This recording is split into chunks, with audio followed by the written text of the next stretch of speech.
as a brain training company, what we do is we create essentially we create a library of VR games that are designed by our neuroscientists as translations of very well known, commonly used, standardized neuropsychological assessment tools. Like we call ourselves a VR brain training company. We're not just assessment, but we're also pointing to the therapeutic aspects of if you do this regularly, there might be some kind of, X factor benefits.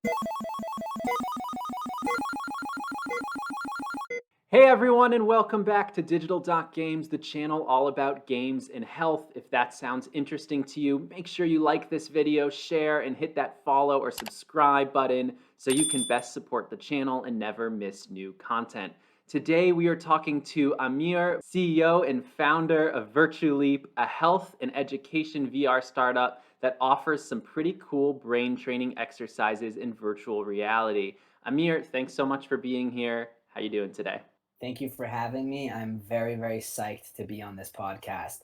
I'm on a bunch lately, but this is probably my favorite one to be on.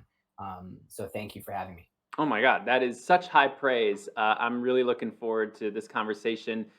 You and I've been lucky enough to have a conversation with you before offline, and I just think what you're doing at Virtuleap, which obviously is the topic of the show, so we'll get into it, is so exciting. And there's a lot of virtual reality, sort of wellness, fitness, rehab type games out there, but I think Virtuleap is maybe one of the most impressive that I've seen. So again, thanks for being here.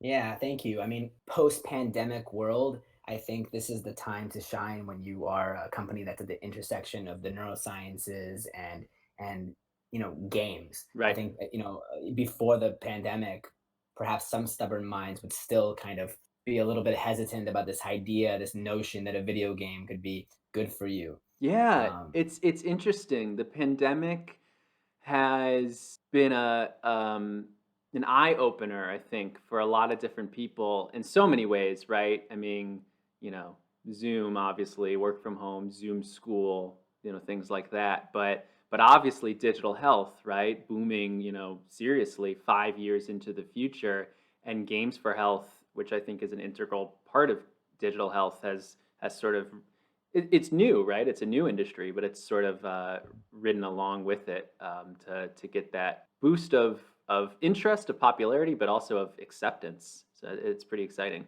it's so true. I mean, last year it was like landing on the moon kind of news when Akili Interactive had their EndeavorRX get the breakthrough designation, so that a doctor could actually prescribe a video game as a as a treatment for pediatric ADHD. I Right. mean, it's like unheard of. And if it wasn't for the pandemic, we would be, I think, maybe covered a little bit more than it was. Yeah, yeah. No, that's a really, really good call.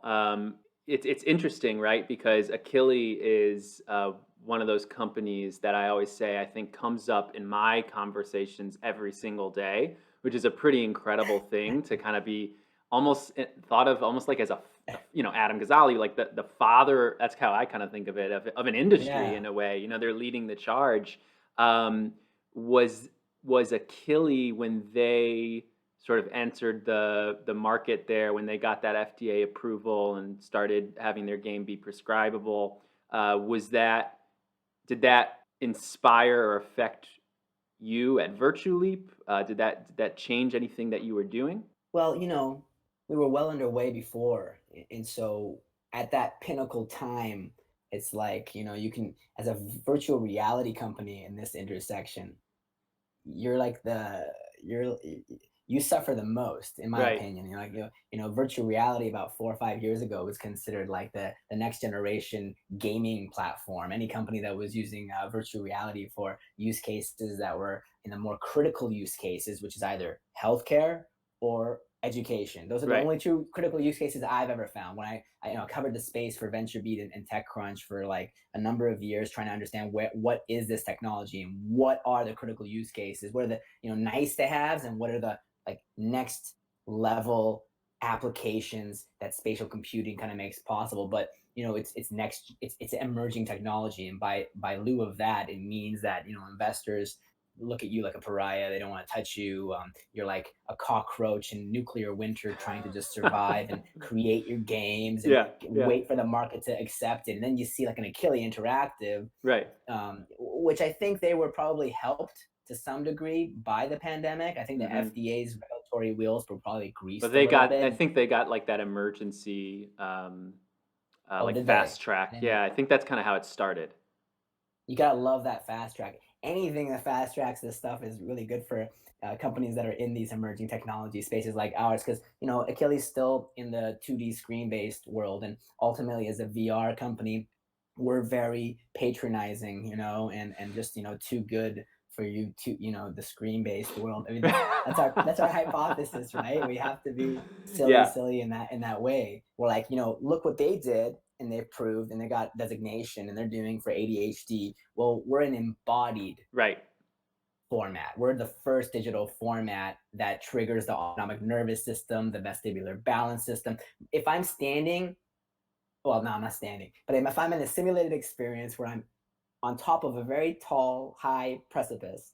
My phobia of heights Of course. doesn't care that I'm in my living room. My Right. knees start to buckle and shake. And so there's been like 5,000 studies to date on the therapeutic effects of VR. Brennan Spiegel's from Cedar Sinai's book VRX like Right. cites these kind of things. But you know, um, that's like that's the kind of news you need for a company like ours to be given just another day of survival so we That's can right. prove ourselves. That's right. And that, is just what's so interesting about this industry, and maybe it is because it is so young, is I see it's very unique in the sense that of course there's competition, but there is that collaboration as well, in the sense that we all are sort of paving this path forward at the same time and together. And what one company does, helps pave the path for others. Even better if there can actually be some real collaboration there, some real openness, sharing the research, sharing the technology, the algorithms. That's what I would like to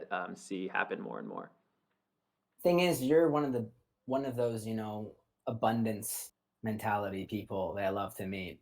But like as a founder who gets more and more, battle worn and Right, weary, right, tired, yeah, there's so few of those types of mentalities. A lot of times it's scarcity mentality, and people unfortunately don't think that way. And with the pandemic, also the shadow pandemic of mental health, aggravating tensions, and people in this industry, regardless of you being in VR or not, this is a type of industry that you have to be very passionate right. for all sorts of reasons to be in it for the first place. I mean, you have to be somewhat masochistic to be in this sector, because it's not it's if you're dealing with a healthcare sector and you're Right, bringing video games. I mean, you have to be sick and mentally in some way or a another to hundred be even percent. in this.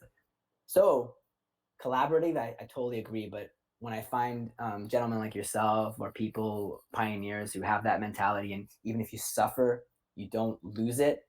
That pay it forward. That Right, there's right. there's a it's such a blue ocean. So Yeah. I agree with you. Yeah, and that's the nice thing. I don't think I've talked about it publicly on this channel, but sort of the other thing that I'm involved with right now is starting this Games for Health community, which is starting as the Slack channel, which Amir, we're lucky enough that you're a part of as well. Honored, honored. Yeah, but that's the thing, right? It's like, hey, I keep having these conversations with people like yourself who are a special kind of person. There's some light there, there's some passion there, and that brilliance as well. But everyone's so isolated that that's sort of the idea of this Slack group. Which, by the way, if you're listening and you want to join, send me a message wherever you want to send me a message, and we'll get you in the group. But to share those resources, to share those stories, share our challenges, and we've been up for maybe a month already, and we've had sort of our first Zoom get together call with whoever was able to make it, and it's wonderful. I mean, you're seeing that collaboration happen. So, I'm all for getting those types of people in one group. And if you look at that Slack channel, you just set it up and it's just so new. But like like you say, the passion, the types of people that are in there. This is not like this is heavy duty content. They're exploding on your channel, in your Slack channel. This is Right. not a normal Slack channel. It's like they needed the what do you call it, the earthquake level of tension to be relieved and brought into this kind of group that was so necessary. So it says a lot about the quality of the people Yeah. that are find themselves, Well, pioneering 100%, this and stuff. that's the thing about, the word passion. I love the word passion. I've some people don't like the word passion. They're like, "No, you don't tell me what you're passionate about. Like what is your experience?" I think it's a great thing. I think you should be passionate. Yeah. And in the games industry, traditional games, that's a word that gets thrown around all the time. And it's a similar thing to kind of what you just said is you do need to be sort of a special kind of crazy to go into the games industry because and it is that passion. Now, you don't want to use that in the wrong way. A lot of people, Right. that it comes up when work conditions aren't great. It's like, well, if you want to be in games, you need to be passionate. So put up. No, that's not what I'm talking about. You know what I mean? No, But no. but Yeah. it is like The definitely capital P. right, right. Capital P passion. Something that's integral to something in your soul that it cannot help but do what it does because That's it's right. just And then I think on the games for health side, at least for me, and I'm sure you'd feel the same, is I have it coming from two different ways, right? That was the whole point of this channel, of my whole career move, is let me merge my passion for healthcare, of helping people, and merge my passion for games, and then you have that double threat, right? well, it's good timing. This is exactly the right timing for all of this to come about. I think the world is in such crazy disarray, and at the same time, technology is suddenly opening up and coming into those cracks that are opening up because of that disarray, and being able to compensate and hopefully the pandemic has been a catalyst to adoption and bringing a lot of this technology that would there's so much amazing research out there collecting dust, but then this technology is embodying that research and at the right time becoming available and accessible. I think that's really the weird set of things that have to all come into play at the right time and the right setting to happen. And not to say that it's a golden age or anything like that, but it's definitely exciting. Right, right. No, 100%. Oh man, this is like my favorite intro of a podcast ever because it is a great one. But let me back it up a little bit, Amir. We've touched a little bit about yourself, about what you're doing with Virtuleap. I want to start with an icebreaker. Tell me a little bit about yourself, and then I'd love to know your first experience with virtual reality, the first time you actually put on a headset, what that was and what that was like for you. Okay, well, thank God. I thought the icebreaker was going to be challenging. Now I can just think, or I mean, I could uncomfortable. switch it up. Uh, My no, favorite do not, do my not. favorite one in college was sing what you believe are the lyrics to "The Circle of Life" from The Lion King, which everyone thinks they know, but everyone sings a little bit differently. Oh wow, I'm just so glad we're not going to do that. So Next time, next time. my background is I grew up my family are immigrants from Iran. We grew up in Vancouver, Canada. I grew up in Vancouver, Canada since the age of 4. My background is a market researcher. Moved to Dubai very early in my career. Mobile games publisher became my forte. A lot of games from all around the world I would localize for the Middle East regions and so on. And during that time, I had launched a time banking concept in the Middle East. It's the idea that you can basically do something for your neighbor or your people in your community and earn a time hour that you can then reciprocate. And I tried doing certain social impact ventures during my time in the Middle East.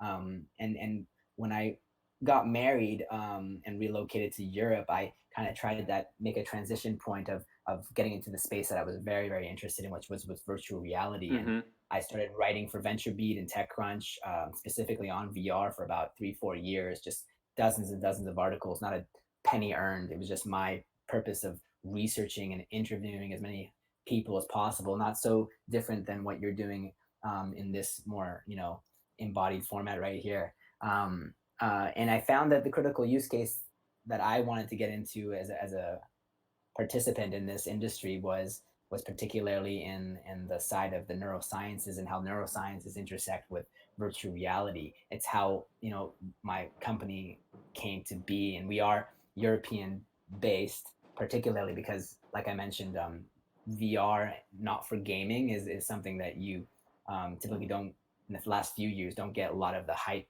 interest from journalists or things, and Right, that's right. changing a lot now. but Yeah, you have to hey, be a I'm cockroach. slowly becoming a video game journalist, right? That'll be my mission.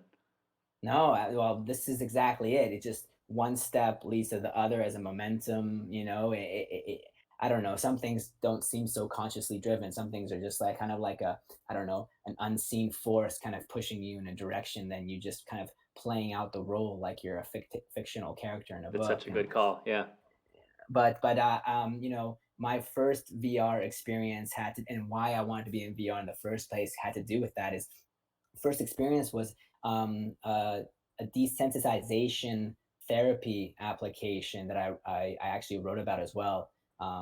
That basically tried to desensitize you to a fear or phobia to spiders and arachnoids. You know, Really? my I have a fear of heights. I have a fear of arachnoids. How can I use embodied VR, you know, therapeutic simulation to kind of work through those fears, break through those barriers, transcend through my limitations, that kind of stuff. Just like that is what makes me so big on this technology. And in fact, you know, ever since the time of Timothy Leary and Terrence McKenna, you know, VR has had like four waves to Right, date. You know, right. this is nothing new. And actually, clinics have been using VR for applications like phobias and all sorts of cognitive behavioral disorders for over 25 years now. Actually, it's just really crappy technology until the big players came in and made the graphics and hardware so good. So my interest was purely educational and therapeutic from the very get-go.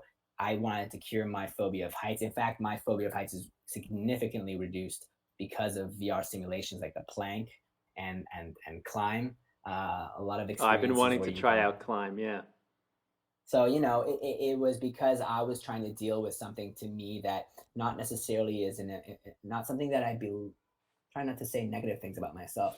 Um, I, I wanted to be able to be more Right, and to be able to be more working through an environment that was safe but also profound, right, and right. that's what virtual reality ultimately offers.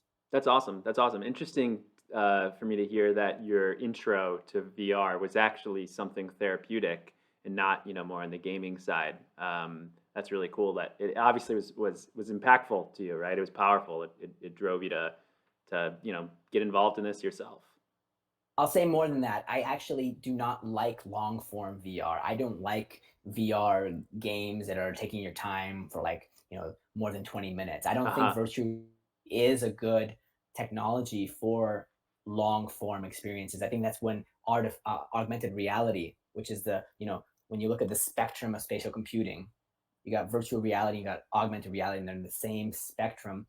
And augmented reality is where you have pervasive Right. long experiences that bleed into your real world, but it's really early stage with AR Right. compared Right. to VR. It needs 5G to come in and all that infrastructure. Virtual reality is kind of like the stepping stone. I think it's a cup holder, and it's very really good for like surgical experiences that are like under 15 minutes. That's my personal opinion. I'm not a Interesting. popular person in the virtual reality ecosystem, so. Well, I mean, I don't think you're alone in feeling that. I mean, there's certainly in the gaming space conversation around, do I want to be in a VR game, like you said, more than just a short experience? I mean, for me, I love VR, but it is difficult. Like, if I'm going to put on my headset and play a game, like, I need to do it at a time where really no one's around because I'm completely isolating myself. And it's kind of like, a little obnoxious to do that when like my wife is hanging out right next to me, but I'm just like, all right, peace, can't look at your phone, things like that. And some people Mhm. don't like that. So I think there's definitely that shared sentiment. Um, Amir, tell us a little bit about Virtuleap, what it is you're doing with it, where this kind of falls into games for health in the broader sense. So, you know, our company is the next generation on the one hand of cognitive assessment. You know, we're from the my primary aim of our company is to be the next gold standard of your ability as a patient or a doctor providing someone with this technology, whichever it is, with the next and the most sophisticated and the next generation of a way to assess your mental fitness. So what we do is, you know, we call ourselves a VR brain training company, and brain training, is a is a category that ultimately kind of points to the holy grail, that we're not just assessment, but we're also pointing to the therapeutic aspects. If you do this regularly, there might be some kind of X factor benefits. But as a brain training company, what we do is we create essentially we create a library of VR games that are designed by our neuroscientists as translations of very well known, commonly used, standardized neuropsychological assessment tools like the Stroop test or the NBAC task. The NBAC task was created in 1958 in Japan. It's like a really old, very commonly used, neuropsychological assessment. And what we do is we create a library of these closed loop games. So games that basically you play for a short period of time, like 3 minutes, you plateau at a level, and that tells you how you basically fare in terms of your performance in one particular, cognitive domain. And not Right. just like, when I'm talking about memory as a domain and information processing and problem solving, but also because of VR, you also have spatial orientation and motor control and spatial audio awareness. But even within those, seven core categories that we loop our games in, we have about 12 games now. As of this week, we're launching our 12th. So 12 games within these seven categories. But actually, within those categories, like there's subcategories. And so memory is not just memory, it's working memory, short term memory, long term memory. And we've created a game scoring system called the Enhanced Performance Index that essentially gives you a weighted score, a weighted IQ Hmm. kind of score per game that loops up into the category and then ultimately loops up as a universal EPI score that is a sort of objective metric that you can, as a user, as a player, as a patient, as a corporate employee in a human performance program, as an astronaut on your way to Mars and trying to keep your mental health, as a baseline to track your mental fitness over time, across all of these games. And of course, you know, we're creating an exhaustive library. So in 3 years from now, we'll have 50 games, of course. And the purpose of that is not just to be exhaustive across the whole span of cognitive domains, and subdomains, but actually to also be something that if you come to our app and you play it, let's say, once a day, if you are that hardcore, that you don't have a chance of overlapping between the games, because we don't design games to be addictive. We don't try to maximize session length. We actually don't want that. We want the less habituation, the better for the games, Right. right? Um, so we're creating these games, and we have a back end enterprise platform that's even more sophisticated in some ways than the games themselves. That next month we're launching an app called a companion app called the Remote Control that allows clinicians, for example, to remote navigate the experience of someone in VR. So if someone has, maybe a little bit more disoriented, they can use their iPad or phone to navigate the experience from the games to the reporting to all the different parts of the application. So we have the games themselves, and we have the enterprise platform to work Right. with like organizations like senior living communities and schools Right. and Right. organizations. Yeah, and hopefully, if I've done my job as an editor, hopefully, Amir, as you were talking, there'll be some B-roll of the games and the content you guys have created. And I think if you're watching on YouTube, you'll see just how impressive these games are. Amir, you showed me one a little bit ago that was reminiscent of Beat Saber a little bit, and you think about, there are puzzle games, right? And some of these are very challenging, right? I mean, game like I remember, Right. Portal, games that make your brain sweat a little bit. Even Beat Saber that makes you physically sweat, but also is a mental challenge for you.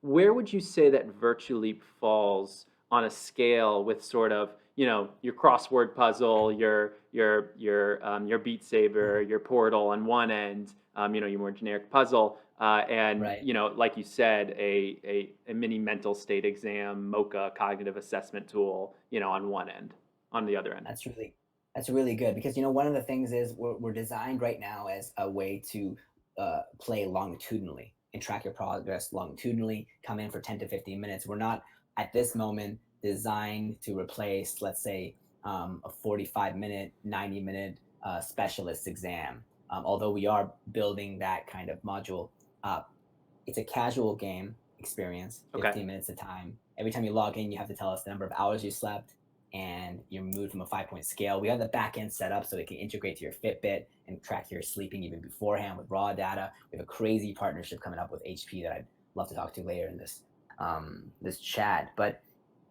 we're serious gaming. Hmm. Ultimately, we don't want to be something that is considered, something you want to go to because uh, you just have like this habit and you're like, oh, I got to get my fix of playing my brain training games. But in a way, we're kind of the gym for the mind. So a lot of people go to the gym and they're not going there because they like to. Some people, again, a very special breed of people who've just are getting jacked in the gym and they like that or the Right. adrenaline of it. But most people, they put on some music of Rocky Balboa songs and they try to just distract themselves of why they're doing this suffering to do this, because they know that it's good for their physical health if they do this. And so it's the same kind of association. I think in 5, 10 years from now, you're going to want to play our kind of games only because you know that it has a mental health relationship. So, for example, one of our games is designed based on the research of Dr. Barbara Sahakian at the Hmm. University of Cambridge. Their research was this type of episodic memory game mechanism.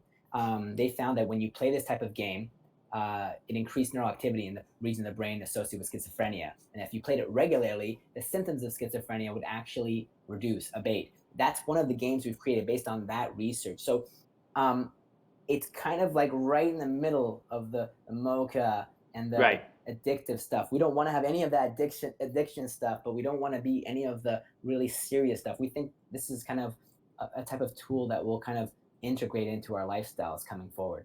Yeah, yeah, no, great answer. And so you mentioned that you want people to know that's sort of your goal when they are playing your games to know that there's this health benefit that they're having. And it sounds like one of the ways that you're doing this is by finding the literature, going to the research, and creating unique, digitized, engaging, immersive experiences around that when previously that didn't exist. Um, this sort of, I know you're not, you're in Europe, you're not in in the U.S. right now, but sort of going into the conversation of FDA approval and the research of games for health applications, where do you see Virtualeap fall in that regard? Do you feel like it's enough to take the current literature and, for lack of a better term, digitize it, even though I know you're doing way more than digitizing it? Or do you feel like you need to go ahead and be publishing and doing your own research studies as well to get that validation? Right. I mean, it's so critical that you have to go down the publication road and getting clinical studies begun. It took us a while to prepare that by getting the right partners. We have about 14 academic research partners across the U.S. and Europe, from the ARP in the U.S. and Pacific Brain Health Center. The U.S. is our parent company is U.S. We're just Okay. hiding out in Europe. But we have our first two clinical studies beginning this year. As of this month will be, or next month, we'll beginning recruitment of our first study in Barcelona, which is our research partner there is focused on type 2 diabetes as a high risk factor towards cognitive decline. They're using our platform as the primary one to first and foremost correlate to, let's say, biomarkers like fMRI machines, EEG, and so on. They're focused on that kind of sample theme. Then we have a study in the US with the SBIR NIH grant we just won as a sub-awardee grantee with MapHabit, is focused on Alzheimer's. And one for us to be able to be used as a companion solution with the MapHabit platform, to see if we can improve and increase adherence. But on the other hand, be able to also work to generate evidence for the therapeutic aspects of our technology. So these studies are one 18 months long, another one's 22 months long. So they've begun. Right, right. But as you would know very, very intimately, once they begin, you get that roadmap going and you try to find commercial strategies for the meanwhile, Right, right? right. So yeah, so let's talk about the commercialization aspect there. You mentioned when a little bit ago when you're talking about everyone who could use and benefit from Virtualeap. You listed a long group of people, right? Your casual audience, direct to consumer. You said the astronaut. So we're even bringing Virtualeap to space now, which is It's cool. not my words, by the way. It was actually the European Space Agency. No way, Also, really? someone from Trish connected to Yeah, the yeah. NASA program. program. Yeah. They're interested. We just couldn't participate in time. We weren't ready, but Oh, they're that's actually awesome. interested in that. So, we will get to space. Astronauts, if there's any astronauts listening, this is There you what go. else would you use for your cognitive health except the VR simulation when you Right, have nothing right. else but, One you know, small leap for virtual reality.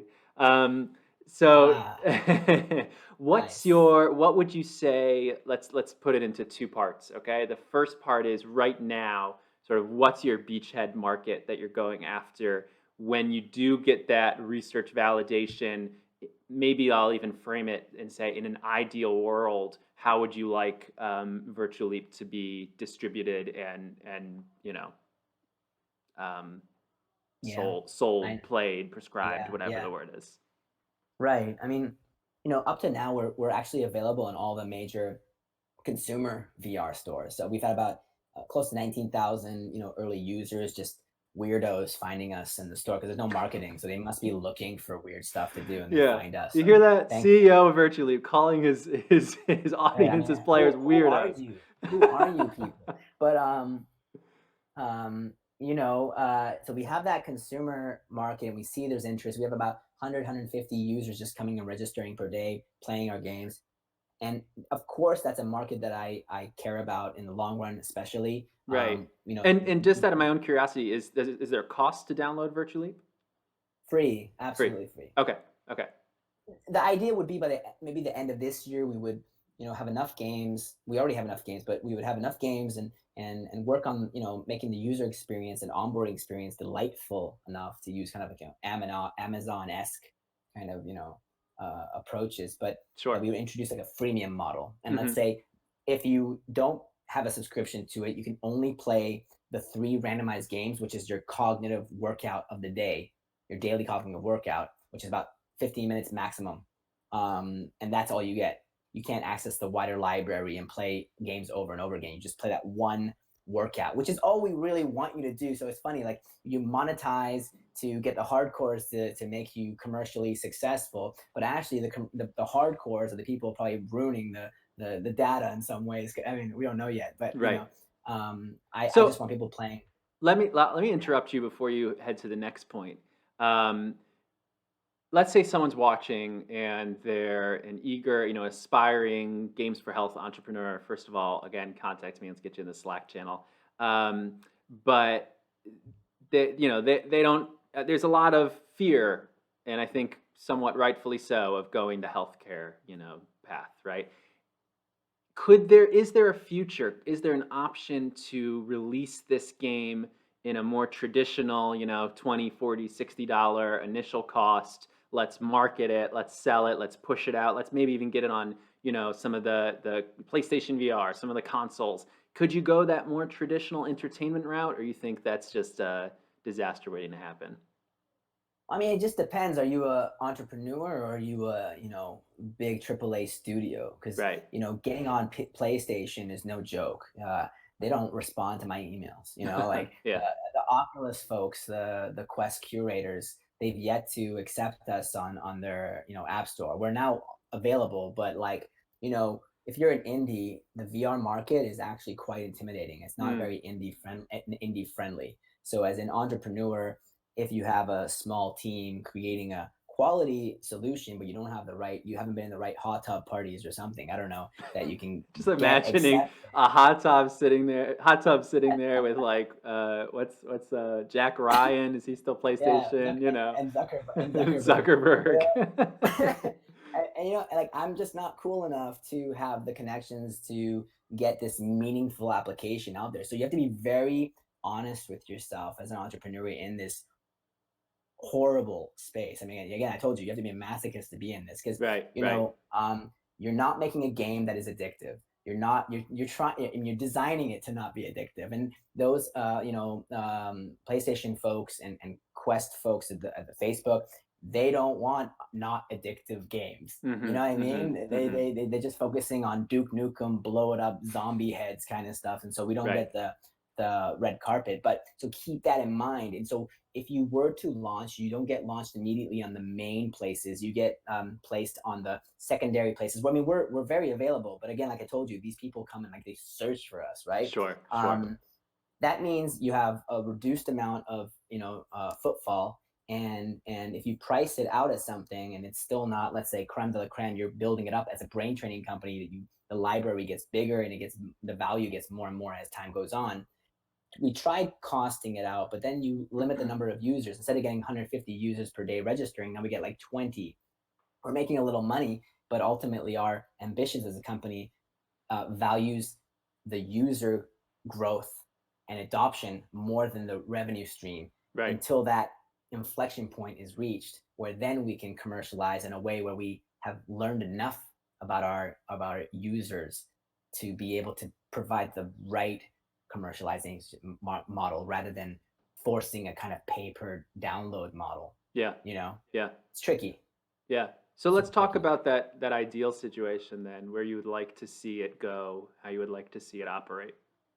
I mean, the consumer market, I think, is becoming something that will be more and more viable for us. I think by the end of the year, we will introduce that freemium market. There's a few things I have to announce, but I can't yet, just because of silly NDAs and stuff. Right, But right. there's traction and there's support from partners right now that, thankfully, like, honestly, I think the one thing that keeps me from being an asshole in life is the level of, in the worst timings and situations where you need it the most and you're in the most dire situation, something just comes in through the cracks of the clouds and Right, right, and right, and right. and and, and helps you. And I'm so grateful. But there is momentum that allows us to maybe think of a consumer model that would work. But in the meantime, you know, we have these organizations that reach out to us. Like, we just got our first sale last month from a senior living community, the biggest one in Portugal, that wanted to do a pilot, 3-month pilot, paid pilot on 30 of their older adults and 30 of their staff. And it'll be run as a clinical protocol, like a mini one for 3 months. We heard from some, corporations that have human performance programs that want to apply. So we're thinking these kind of beachheads are really interesting. We're also in talks with a number of pharmaceutical companies that, pharma companies, they have a huge issue with their neuroscience drugs, like especially Alzheimer's drugs. They have had like 99% failure rate in the last 15 years. They can't figure out who these drugs work on. And Hmm. so they have been interested in working with solutions like ours as companion diagnostic, where we would profile the patient segments that have the best possible treatment outcomes, and not only accelerate the approvals of drugs potentially, but also be a predictor of market success when you're in the field. So we're trying to also look into pharma companies. Right now is really intuitive discovery mode. 2021 would be that period of time where we're trying to commercialize based on figuring out where the fish are biting what. Right, right. No, absolutely. Yeah.